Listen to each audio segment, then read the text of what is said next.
saya Ainun Nadifah, NIM 202101080080028. Baiklah, saya di sini akan melakukan praktikum dengan judul Persilangan Interaksi Gen pada Cryptomery. Sebelum kita melakukan praktikum, kita harus menyiapkan alat dan bahannya terlebih dahulu. Baiklah, saya di sini akan menyampaikan alat dan bahan yang dibutuhkan pada praktikum kali ini.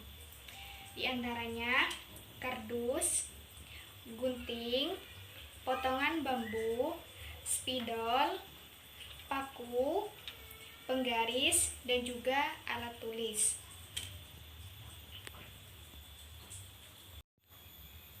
Selanjutnya yaitu cara kerja pada praktikum persilangan interaksi gen pada cryptomery.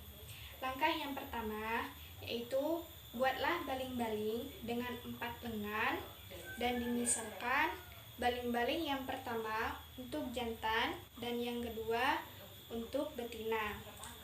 Kemudian kita beri nama gen pada tiap baling-baling dengan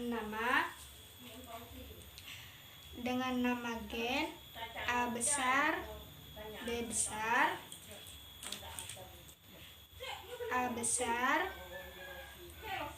B kecil, A kecil, B besar, dan A kecil, B kecil.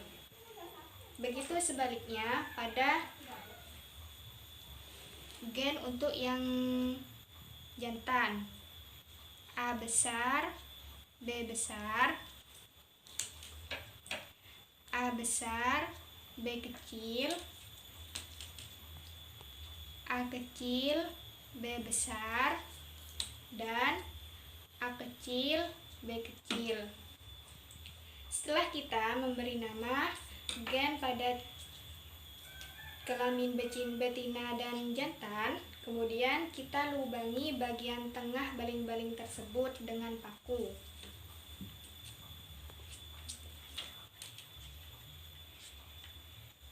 Selanjutnya, kita pasangkan potongan bambu pada tiap baling-baling tersebut dengan hati-hati.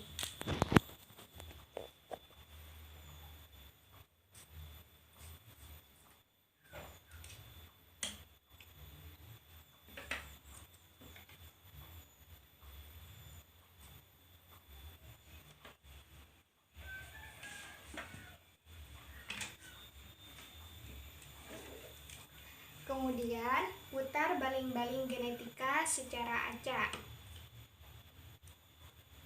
Catatlah nama kedua lengan yang berdekatan pada sebuah tabel, dan pasangan gen yang berdekatan di sini menunjukkan genotip keturunan.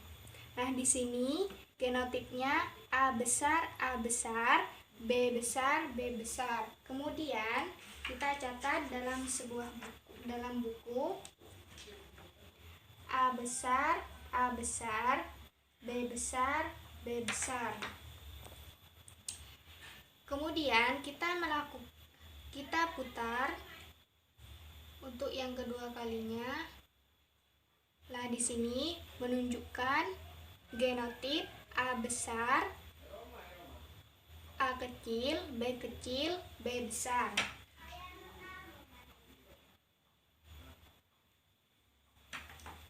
Dan kita bisa melakukan perputaran di sini sebanyak 16 kali. Kemudian setelah kita selesai melakukan perputaran pada baling-baling ini sebanyak 16 kali, kita bisa menentukan fenotip keturunannya sekaligus perbandingan fenotip dari persilangan cryptomery tersebut. Catatlah nama kedua lengan yang berdekatan pada sebuah tabel, dan pasangan gen yang berdekatan di sini menunjukkan genotip keturunan. Nah, di sini genotipnya A besar, B besar, B besar. Kemudian kita catat dalam buku A besar, A besar, B besar, B besar. Kemudian kita putar untuk yang kedua kalinya. Nah, di sini menunjukkan genotip A besar, A kecil, B kecil, B besar.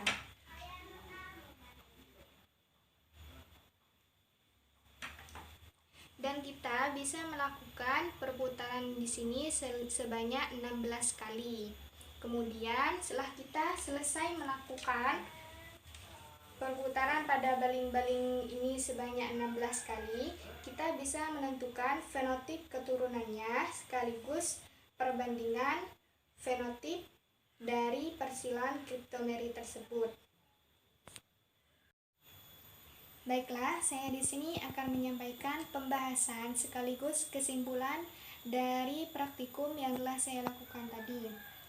Dari persilangan, pada baling-baling genetika menghasilkan 9 genotip, yang mana dari 9 genotip tersebut menghasilkan 3 fenotip, yakni fenotip bunga berwarna ungu, fenotip bunga berwarna merah, dan fenotip bunga berwarna putih.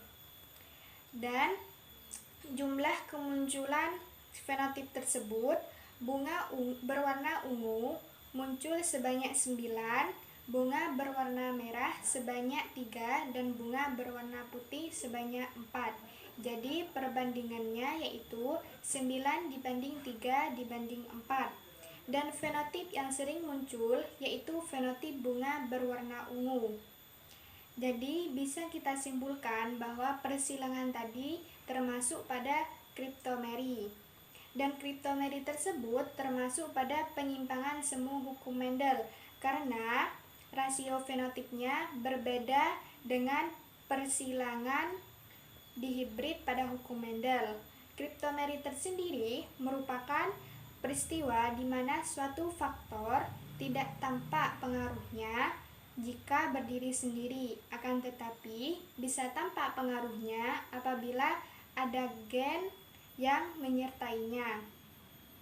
Ciri khas dari kriptomeri tersendiri yaitu ada karakter baru muncul bila ada 2 gen dominan bukan alel berada bersamanya. Mungkin itu pembahasan sekaligus kesimpulan yang bisa saya sampaikan. Selebihnya mohon maaf. Assalamualaikum warahmatullahi wabarakatuh.